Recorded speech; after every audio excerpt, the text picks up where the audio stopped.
नमस्कार,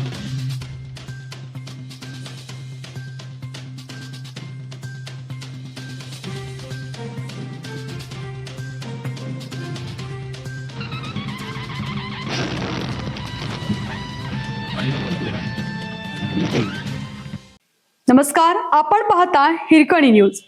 हिरकणी न्यूज प्रत्येक क्षण ताज्या घडामोडी आणि महत्त्वाच्या प्रत्येक बातमीसाठी नेहमी तत्पर. गोकुळ 427 दूध संस्थांच्या याचिकेवर आज सुनावणी.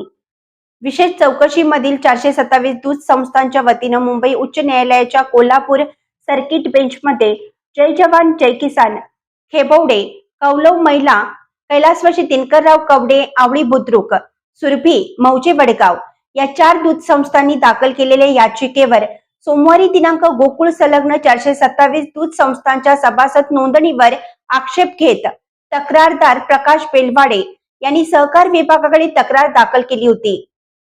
गोकुळ संलग्न 427 दूध संस्थांच्या सभासद नोंदणीवर आक्षेप घेत तक्रारदार प्रकाश बेलवाडे यांनी सहकार विभागाकडे तक्रार केली होती. त्यानुसार विभागीय उपनिबंधक राजकुमार पाटील यांनी संस्थांच्या विशेष चौकशीसाठी द्विसदस्यीय समितीची नेमणूक केली होती.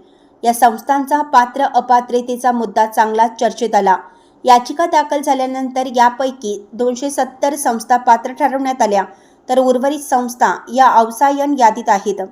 अवसायन प्रक्रियेतील दूध संस्थांची सुनावणी पूर्ण करून पात्र अपात्रतेबाबतचा निर्णय घेण्याचा अधिकार सहाय्यक निबंधक दुग्ध यांच्याकडे दिला आहे. सुनावणी प्रक्रिया पूर्ण करण्यासाठी कोल्हापूर सर्किट बेंच 80 दिवसांची मुदत दिली आहे.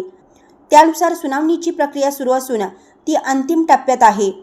त्यामुळे 427 दूध संस्थांच्या याचिकेबाबत कोल्हापूर सर्किट बेंच काय निर्णय घेणार याकडे जिल्ह्याचे लक्ष असणार आहे.